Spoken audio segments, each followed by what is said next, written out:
안녕하세요, 뷰머리입니다.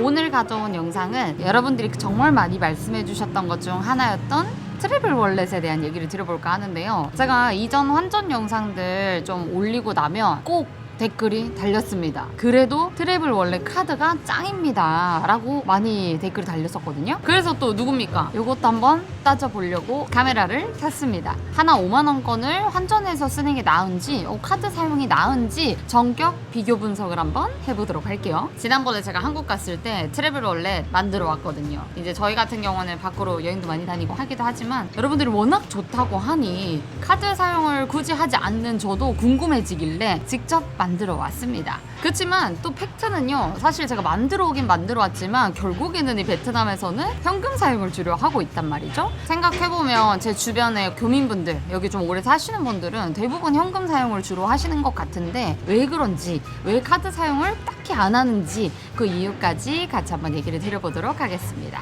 자, 이걸 비교하기 전에 이 트래블 월렛 카드가 뭔지 모르시는 분들이 계실 수도 있기 때문에 약간만 설명을 좀 덧붙이자면요, 46개 동화 72개국 나라에서 수수료 없이 카드 결제를 할 수 있는 그런 카드인데요. 자, 여기서 말씀드린 수수료는 환전 수수료, 출금 수수료 이런 것들까지 없다고 하니까 해외여행을 하시는 분들한테는 지금 필수템이 된 카드인데요. 이 카드의 가장 큰 강점은 그거죠. 여행할 때 현금 사용을 하고 나면 받고 온 돈이 남았을 때, 여행을 다 끝냈는데도 돈이 좀 남았을 때 애매하죠. 억지로 사용을 해야 되거나 혹은 이걸 다시 재환전해야 되는 그런 불편함들이 있는데 그걸 해결을 한 겁니다. 뭐 잔돈 남은 거는 다시 한국 돈으로 어플에서 재환전을 하실 수가 있겠고, 혹은 그에 맞춰서 충전을 해서 사용을 하실 수도 있는 거죠. 자, 이런 장점들만 보면 해외여행할 때 무조건 있어야 되는 카드가 아닐까 싶은데요. 왜 베트남 4년 차인 저희는 이걸 굳이 안 쓴다는 걸까요? 사실 어떻게 보면 이 카드는 많은 사람들이 나와 있는 팩트를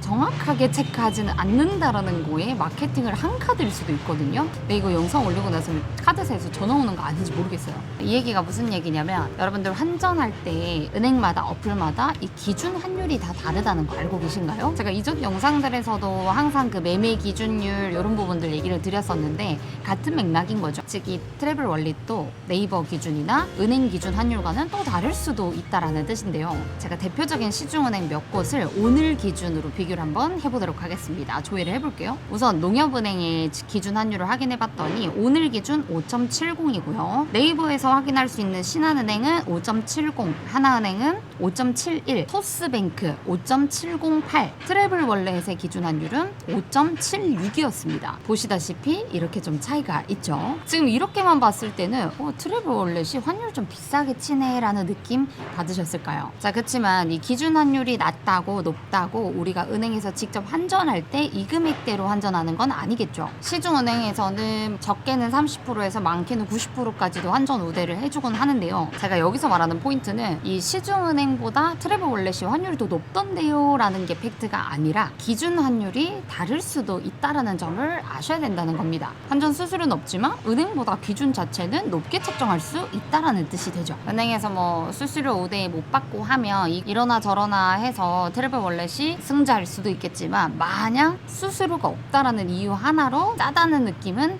아니란 거죠. 저희가 결국에 궁금했었던 오늘 기준 5만원권 금은방에서 환전을 얼마 해주는지 그거랑 같이 한번 또 비교를 해볼 건데요. 금은방으로 한번 바로 가볼게요.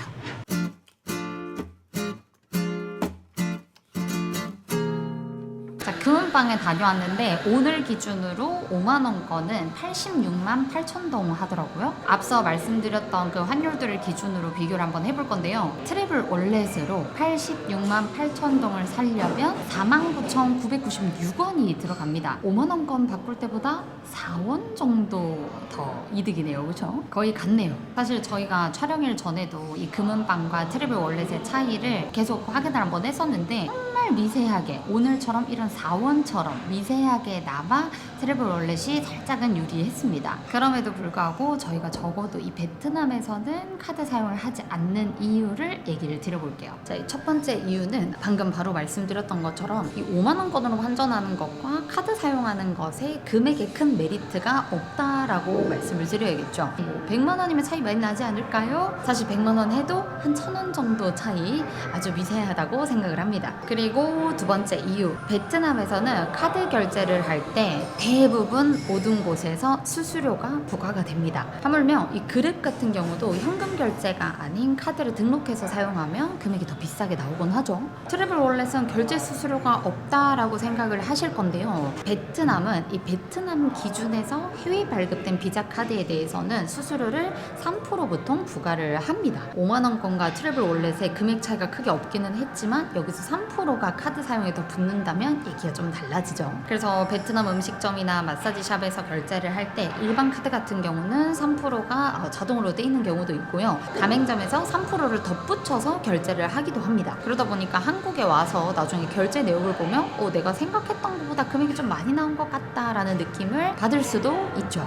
그리고 이 베트남은 이 수수료뿐만 아니라 사용이 안 되는 곳들도 아직 여전히 많습니다. 대도시에서 소도시로 갈수록 더 많겠고요. 저희처럼 로컬 스타일의 여행을 원하시는 분들은 더 그런 불편함 느끼실 수 있겠죠. 그래서 저희가 소개해드렸던 로컬 식당들도 카드 결제가 안 되는 곳이 굉장히 많습니다. 참고로 꼭 해주셔야 되시고, 그러다 보니 다른 나라는 몰라도 이 베트남에서는 현금이 꼭 필수다라는 얘기를 또 한번 드릴게요. 저도 그래서 이번에 트래블 월렛 카드를 만든 게 여러분들이 워낙 좋다 하시니 만들어 본 것도 있긴 하지만 다른 나라에서 사용해야지 라는 의미로 만든 것도 있습니다. 이렇게 제가 컨텐츠를 준비해서 찍을 줄은 생각도 못했어요. 자, 그리고 세 번째 이유는 ATM 기기 문제입니다. 이 트래블 카드의 가장 큰 장점 중에 하나가 수수료 없이 인출을 할 수 있다라는 거잖아요. 베트남 가면 굳이 환전하지 않고 내가 필요할 때 필요한 만큼 인출해서 쓰면 되겠다라고 생각하신 분들이 많이 계실 건데요. 팩트는 카드사에서 정해놓은 은행에서만 수수료 면제되는 출금이라는 거죠. 이 베트남 같은 경우는 VP뱅크, TP뱅크, HD뱅크 이 세 군데가 지금 현재로서는 수수료 무료 혜택을 주고 있습니다. 근데 생각을 좀 해보시면 이 길도 잘 모르는 해외에 와서 가족들 우르르 끌고 이 더운 날에 그 은행을 굳이 수수료 때문에 찾으러 가는, 어떻게 보면 더 귀찮은 일이라는 점이죠. 또 이 베트남 ATM기 같은 경우는 돈 입출금 에러가 굉장히 자주 생기는 편이고, 돈을 먹거나 카드를 먹거나 ATM 기계 안에 돈이 없어서 출금이 안 되는 그런 난감한 경우가 빈번하게 생깁니다. 난 내일 한국 들어가야 되는데 카드 먹어버리면 굉장히 당황스럽죠. 통장에서는 돈이 빠졌다고 돼 있는데 돈은 내가 받은 게 없는 거죠. 얼마나 답답하고 이 초조한 상황입니까? 그런 상황에서 도움을 요청하시는 분들이 꽤나 계셨어요. 그리고 이 베트남에서 우리가 흔히 환전할 수 있는 금은방들은 대부분 요충지에 자리를 잡고 있어요. 한시장 근처라든지 미키비치 근처에는 정말 많이 있는데, 수수료 면제가 되는 ATM 기계들은 이 요충지에 찾아보기 힘든 것도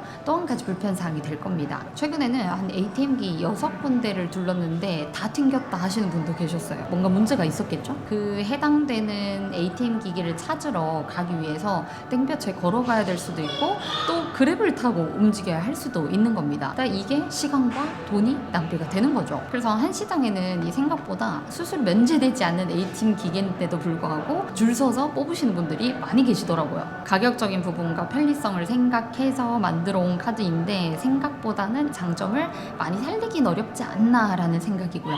결론적으로는 일반 비자나 마스터카드 사용보다는 이 트래블 카드들이 더 이득이긴 할 겁니다. 그리고 다른 나라 사용이었다면 훨씬 더 잘 사용을 했을 것 같은데, 이 베트남에서만큼은 카드 사용이 아직은 좀 미흡하지 않나라는 얘기를 좀 드리고 싶었던 거고요. 그리고 요즘에는 이렇게 해외 전용 충전식 카드들이 종류가 굉장히 다양하게 나오고 있죠. 제가 오늘 말씀드렸던 트래블 월렛 카드뿐만이 아니라 신한 솔카드도 있을 것이고 트래블 로그도 있을 것이고 토스뱅크도 있을 것이고 너무나 많아지고 있죠. 비교해보시면 제가 봤을 때는 토스뱅크도 환율적으로는 되게 이득이더라고요. 그렇지만 카드를 하나 또 굳이 만드는 그 신청 과정을 거쳐야 된다, 이게 귀찮다 하시는 분들은 굳이 꾸역꾸역 만들어 오실 필요가 없는 나라라고 생각을 합니다. 저도 이번에 궁금해서 확인하면서 알게 된 것들, 그리고 정말 많은 분들이 놓칠 수도 있는 숨겨진 팩트들에 대해서 얘기를 한번 드려봤고요. 모든 카드들이 장단점이 다 있고 일반 카드에 비해서는 훨씬 더 유리할 수 있지만 베트남에서는 현금 지참 필수라는 거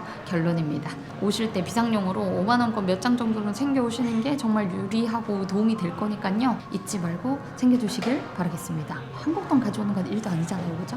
여기까지 베트남에서의 카드 사용 사용 진실에 대한 팩트 체크 한번 해봤고요. 우리 구독자분들은 어딜 가든 어디서든 헛걸음하지 않고 똑똑한 여행 하시길 바라면서 도움되는 영상이셨으면 좋겠습니다. 다음에 또 유익한 영상 가져올게요. 영상 시청해주셔서 감사드립니다. 안녕.